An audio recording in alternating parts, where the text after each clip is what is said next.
Testing.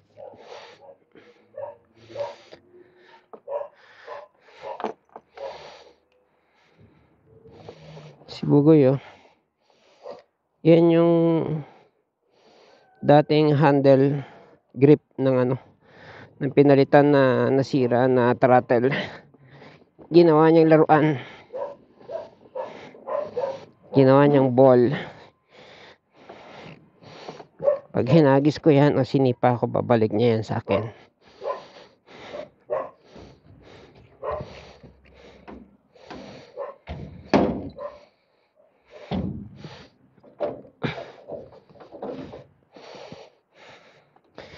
Time check.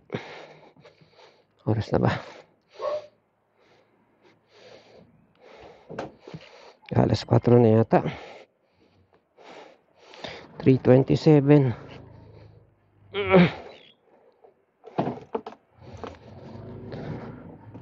3:27.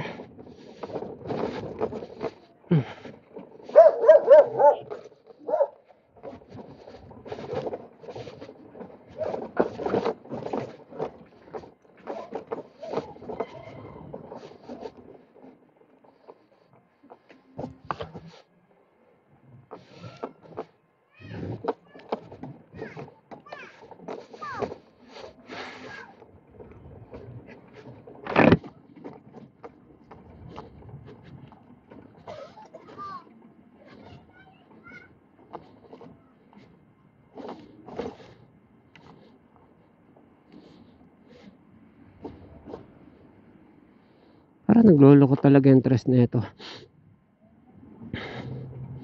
Try ko nga mag-tres all the time. Grabe. Kailangan kalkulado. Kita Kurt. Tres all the time.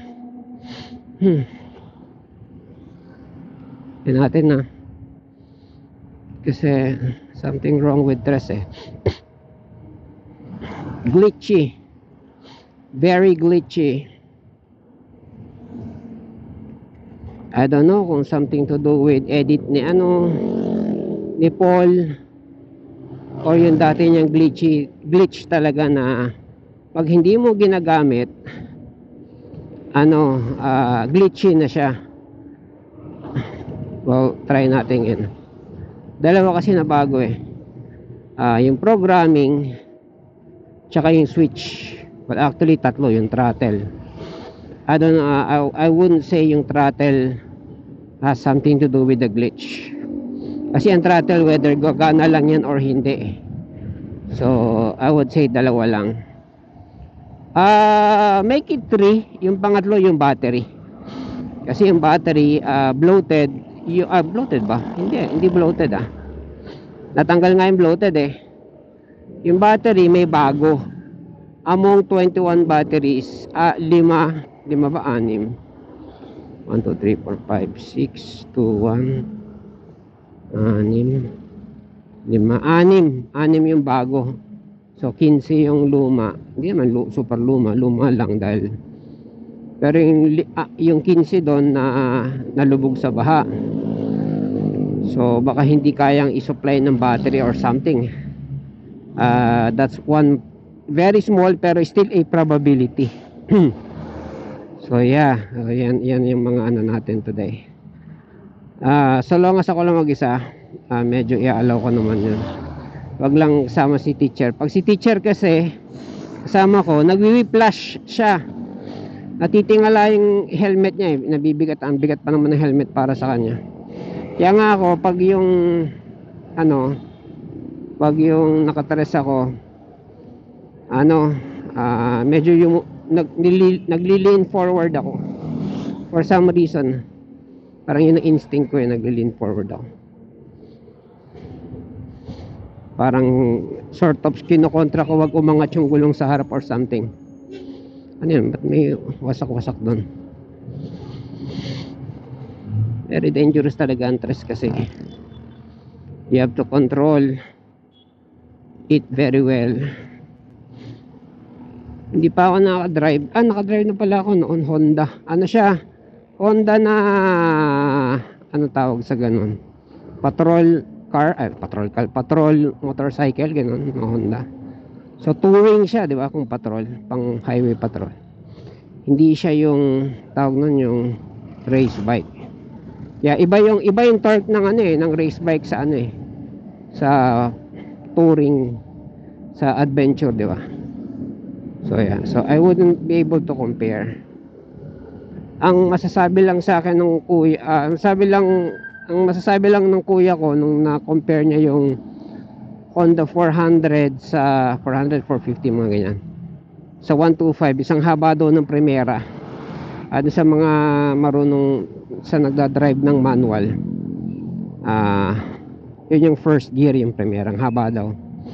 Unlike sa 125, pag Premier mo, ganun, segunda kagad pag hinataw. Anyways, na bagong linis tong dalawang motor, nilinis ko. Ano lang siya, hindi siya detailed, pero sinamahan ko na rin ng pakintab. Kasi kapag hindi detailed, ganito lang yung linis ko. Waswas ng sabon, yung sabon na foam, tapos waswas ng tubig. So walang kuskus yun. Tapos kung may kuskus man yung ano, kung may kuskus man yung ano, yung foam, tsaka konting kuskus ng brush sa mga singit-singit, that's all. Wala nang kuskus ng ang tawag sa ganon, yung sinusuot sa kamay, ladder. Hindi na ako nagla-ladder ng ganon, kasi I learned na ang proper na pag ano pala, especially sa mga painted part, is yung waswasan mo ng foam, waswasan mo ng tubig, saka mo sa tabo o timba ka magkuha ng ladder, pang ladder na tela na ano, yung gloves, ganun, para at least napalutang mo na yung buhangin through that. Or yun talaga yung proper eh, yun talaga yung proper. Or pwede mong mayamang sa tubig muna, waswasan mo ng tubig, tapos ladder, tapos tubig ulit, ganun.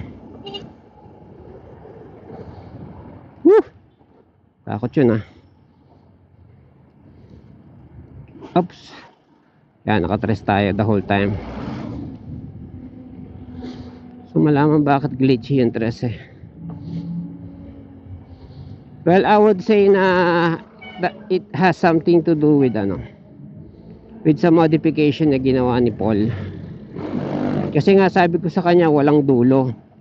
So yung power nilipat niya sa dulo or gitna to dulo. I think that's the only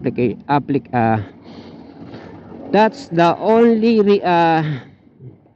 reason kung bakit glitchy. I would say glitchy kasi minsan gagana, minsan hindi. Wala siyang consistency na pag ganitong speed, ganito yung torque. Pag ganitong from start, ganito yung torque. Wala eh. Palisan na kung may ganong consistency.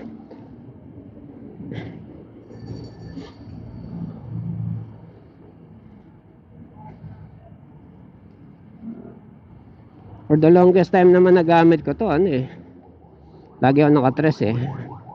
Ever since na bago pa naglagay ng extra switch. Ganun.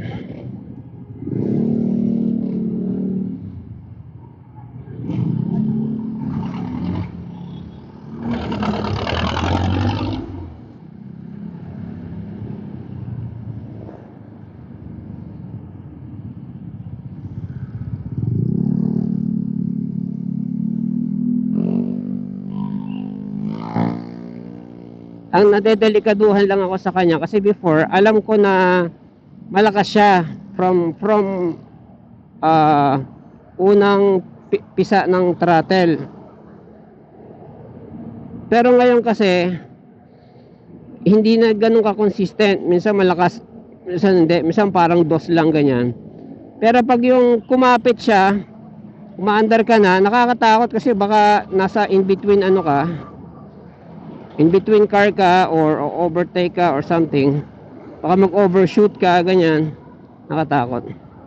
Kaya hindi ko masyadong ginagamit tuloy yung tres. Nakatakot. Tsaka yung hataw niya, yung matuling ka na. Yun. I think, kaya nga, ang theory ko is, yun ang result ng pag-edit ni ni Paul na nilagyan niya ng dulo. Yan. Ayun pala, hindi naman natin kailangan ng dulo dito sa Marcos Highway. Kaya, sayang. Pero from time to time, nagagamit ko. Especially kapag yung may gutter, kailangan kong iakyat. Minsan, 1, 2, hindi kaya eh. 3 lang talaga nakakapagpaangat eh. So, nagagamit pa rin kahit pa paano. So, overtake, pag klaro yung kalsada, ganyan. Ay, pag nakita nyo ako sa daan, at nakita nyo humataw, especially pag klaro, yun lang yun yun na yun. Kasi hindi naman ako nangangarera eh. Pag nakita nyo, gusto kong unahan, walang problema. Again, hindi naman ako nangangarera. Wah! Hirap dito Yan, the whole time nakatres ako. At tingnan nga natin ang konsumo ko ng battery since nakatres ako from beginning. Si kuya nga, si call center, nung nagtres ako tapos mabagal, biglang kumapit, na whiplash din siya eh. Sabi ko, lakas ba? Sabi niya, oh dad, lakas, sabi niya. Natingala ako. Naka-helmet pa naman siya nun. Di dagdag bigat, diba?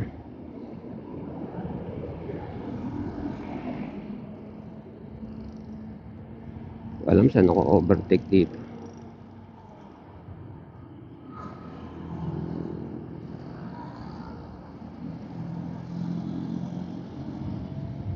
Ayan yun. Kakapit hindi.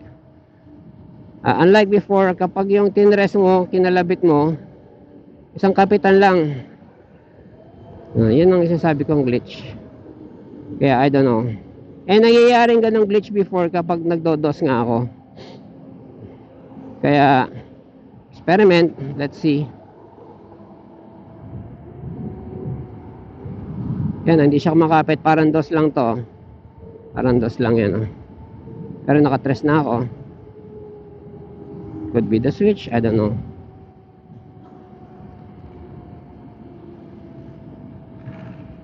So again pag nakasabay ko kayo sa daan, tapos ipong nang iwan ako. Hindi ko yan sadya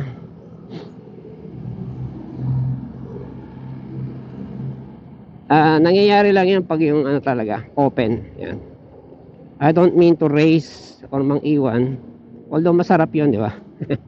Yung go, whoosh, lipad. Iniwasan ko na yan kasi takot disgrasya yan. So avoid the temptation. Tayo.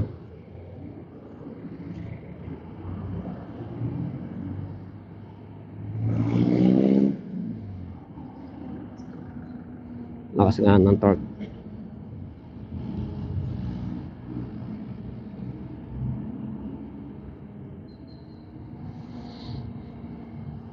Kaya pag si teacher, hindi naman ako nagre-record kapag kasama ko na si teacher. Kasi puro away lang talaga maririnig niya, promise. Pag si teacher, alam mo, angkas ko siya, tapos nakatres ako, so magkukwento siya ng something, buhay-buhay, ganyan. Nawawala yung ko, no offense kay teacher, nawawala yung focus ko sa pagdadrive, especially pag nakatres ako. So nasasabat ko siya, sabihin ko, huwag ka munang okay, focus lang ako sandali Kasi pag nakatres ako, tapos matulin, tapos maraming sasakyan, ganyan, kailangan ko rin ng focus din niya. Kasi pag halimbawa may rules kami, sabi ko, kapag halimbawa magle-left turn tayo, nagaling tayo ng intersection, tapos may mga sasakyan sa kabila, meron tayong kinat na sasakyan, kailangan mo sumignal, obligado o hindi. Yan, ginaganon ko siya. Kapag nag-cut tayo, obligado yon, signal ka, ganyan. Kasi tayo mali doon pag nagkamanggaan. O pag nag-U-turn, basta marami akong mga tinututor sa kanya. Sabi ko, Kapag ganito, ganyan, ganyan, halimbawa, tama. Tama ba U-turn ba? Basta nag-left, kakaliwa tayo, may kasalubong, may parating sa kabilang lane. Tapos, ayan, may parating sa kabilang lane, tapos tipong i-ano natin, tatimingan lang natin. Obligado o hindi? Sabi ko, obligado yon pag ano, kakaliwa tayo, tapos may parating. Ganun. Especially pag yung tumiming lang tayo. Natututo naman siya. Yan nga kailangan ng ano, kailangan ng OBR ng ano, ng training. Kung kailan siya kakaway, ganyan. Ganun. Kasi maraming beses kumakaway siya nang hindi ko alam. So baka malito yung drivers. Pag kumakaway nang hindi ko alam, para kang yung nasa harapan mo nakasignal ng hindi naman lumiliko, alam niyo yan. So mas malala yung pag kumakaway, di ba? Sumisignal yung OBR na hindi naman lumiko. Yan, nakakalito. Paano kung bigla kang lumiko tapos inakala niya hindi ka liliko, di delikado lalo, di ba?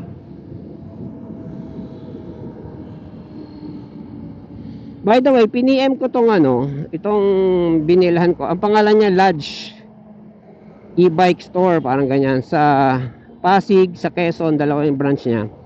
Meron din siya sa Shopee. Nakapunta na kami sa Pasig yung store niya. Shop din siya at the same time. Piniem ko sa kanya, pinicturean ko yan. Kasi sa kanya ko nabili to.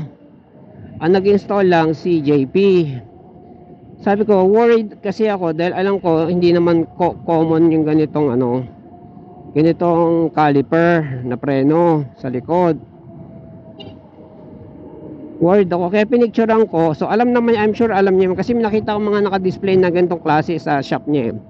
Sabi ko, meron ba kayong brake pad na pang ganito? Ang tagal niya sumagot, ang tagal, kinabukasan pa, ganyan. Parang hindi siya polite. Tapos pag sasagot pa, yung sagot niya, sabi niya wala kami niyan. Ganyan. Tapos parang sagot pa niya, sa March kung magkakaroon man, parang gano'n. Parang yun sinabi ko ka na bumili, di ba? So ako naman, piniloso po ko. Sige, pa-order na. Sabi niya March o April pa mag-order. Sabi ko, sige, pa-reserve na, sabi ko pala. Hindi na sumagot hanggang ngayon. Kasi parang ang gusto niyang iparating sa akin, wala akong time sa'yo. Diba? Kasi ganun din siya in person eh. Ganun siya in person, nabubisit niya si teacher sa kanya. Kasi nung dumating kami ron, yung tuta niya, yung Pomeranian niya, friendly naman talaga. Ewan ko kung ano yung Pomeranian, kung friendly o hindi, basta friendly sa amin. Sabi ni teacher, siguro naamoy niya na may amoy aso tayo, kaya friendly siya sa atin. Ang sagot ba naman nung may-ari talaga, hindi yung tendera, hoy, close kayo. Hindi, inignore ko lang, ganun. Sabi ko, madamo at silosa yung may-ari, yaman na. Kasi usually kapag yung aso mo, halimbawa aso mo, may-ari ka ng store, nangangahol, doon mo siya sasawayin, di ba? Uy, wag gumakahulan yan, friend yan. Bait yan, ganyan, di ba? Pero kung yung umamo na, yung aso mo, dapat matuwa ka kasi natutuwa yung customer, di ba? Tapos the whole time daw na nandoon kasi si teacher nandoon lang sa sopa doon sa tapat ng may-ari, doon sa sa loob ng shop habang ginagawa to.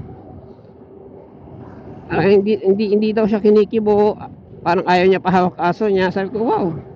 Dapat sinabi mo. Para doon na lang kita pinatambay sa harap, sa kainan sa harap para hindi ka na buwisit.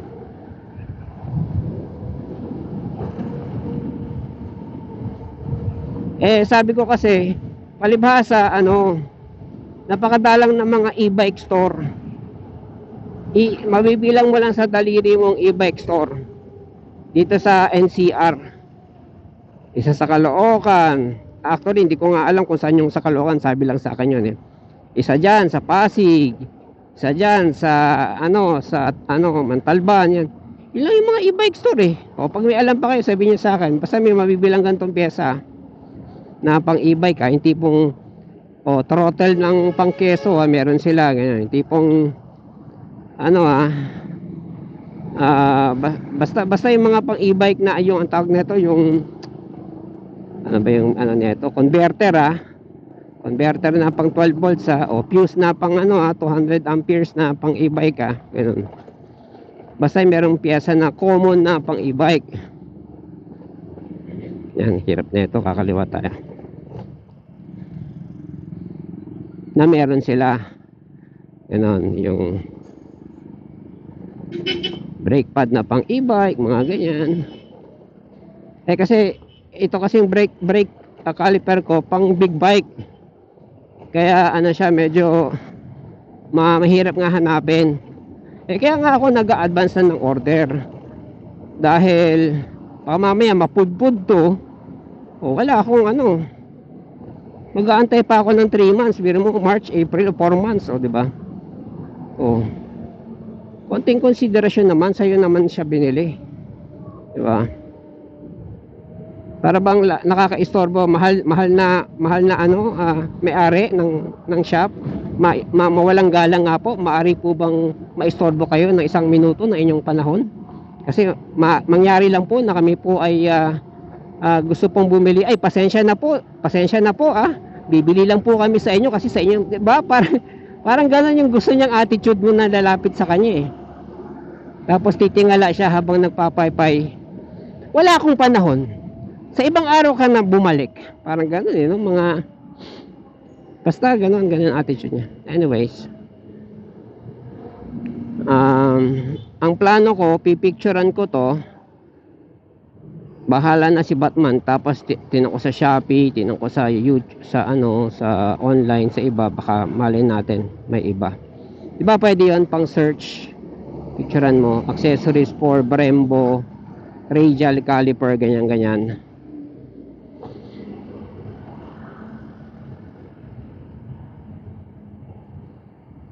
Kaya kung meron kayong business na gustong pasukin, I would say magandang e-bike.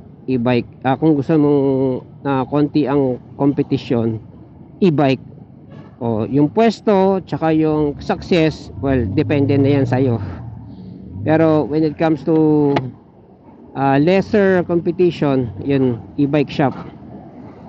Kasi ganyan ang attitude ng ng existing ngayon, since they very rare sila.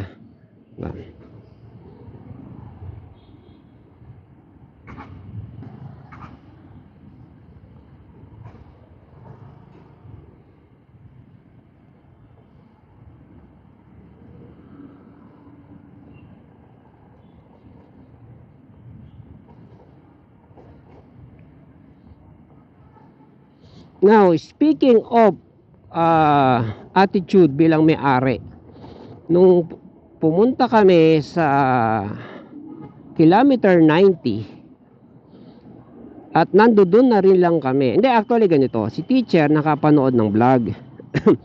Yung vlog na yon is about siya sa Quezon parang resort siya sa Quezon. Ang pangalan Bernas. So ang ganda ng presentation niya, clear yung tubig. Ano pa ba? Naalala ko lang nung clear yung tubig, ganyan.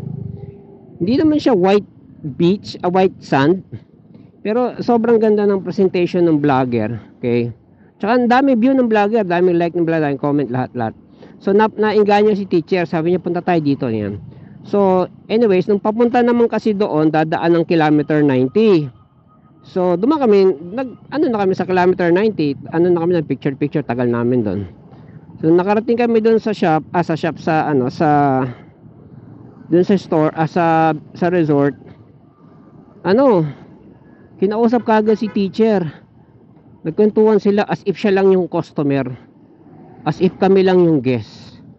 Ganon. Tipong si teacher na nahiya na, sige po, mag-impake muna kami, ganyan.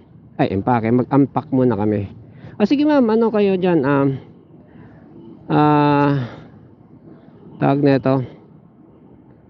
Hindi pala kami nag-unpack, lang kami. Siguro dito muna kayo sa kubo. Ano kayo, ang tawag sa ganon, yung kubo ba tawag doon? Kasi parang kwarto or kubo lang naman, di ba? Yan, dito muna kayo, libre, wala namang bayad eh, habang nag-aantay kayo na lumabas yung tao sa kwarto. So tumambay kami ron, tapos nakita niya kailangan namin mag-charge. Sige, charge lang kayo dyan, wala namang bayad dyan. Yan, yun. Tapos yung kwarto 1,500. Sabi, sige, bigyan ko na lang ng 1,000, dalawa lang naman kayo eh, tsaka hapon na rin eh. So siguro mga alas 2 na kami dumating, so 1,000 na lang discount nyo. Sabi gano'n. So isipin mo yun, may-ari nagbibigay ng discount ng ganon, tsaka ganon siya ka-personalize mag-asikaso. Hindi lang yon, the whole time hanggang umalis kami, napakahusay. Ang pangalan ng resort is Bernas Resort. Tapos wala siyang entrance sa ngayon, baka sa April daw meron, walang entrance fee. Tapos parang environmental lang naman daw yun eh, yung katumbas ng entrance fee, kasi sinisingal na daw sila ng ganon. Tapos ano pa, tsaka baka 50 or 100 daw yon sa sunod, pero sa ngayon yun ang presyo niya. 1,000 yung kwarto, dalawa lang kami, hapon na kami dumating, ganun. Yung kwarto namin di electric pan, ano ba, sama na yon, ganun, may saksakan, sama na yon, nag-charge kami ganyan. Ano pa, common yung banyo, CR, ilan din yung banyo, tatlo babae, dalawa lalaki, parang ganon. Tatlo din lalaki, ganyan. Common yung toothbrushan, hiwalay yung toothbrushan, hilamusan sa hugasan ng kamay, tsaka hugasan ng plato, hiwalay, dalawa yung hugasan ng plato, lababo mahaba, ganon. So ano pa ba,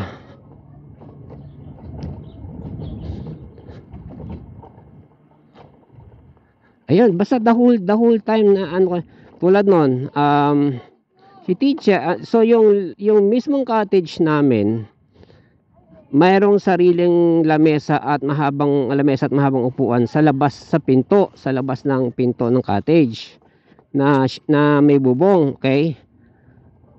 Expected na doon kami iinom, kakain, kung ano man, di ba? Tapos yung barbecuehan, nakapwesto sa kubo, common, pwedeng kahit sino gumamit, so walang charge din. So nung nag-barbecue si teacher, sabi niya gusto niya by the beach. So nung pumesto siya sa beach, usually sasabihin, ma'am, bawal po dito, di ba? Lalo na pag hindi may-ari.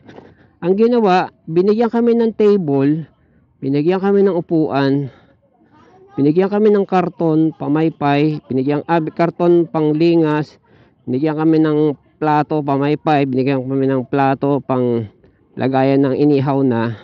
Asikaso kami nung mismo may-ari. Dalawa lang sila, yung lalaki tsaka babae. Yung lalaki asawa, tsaka yung babae yung kausap ni teacher. So hanggang umuwi kami, asikaso kami. So wala akong masabi sa kanila. Very accommodating yung may-ari. So kung gusto niyo pumunta na Impanta, highly suggested ko yung Bernas. Actually nung linggo,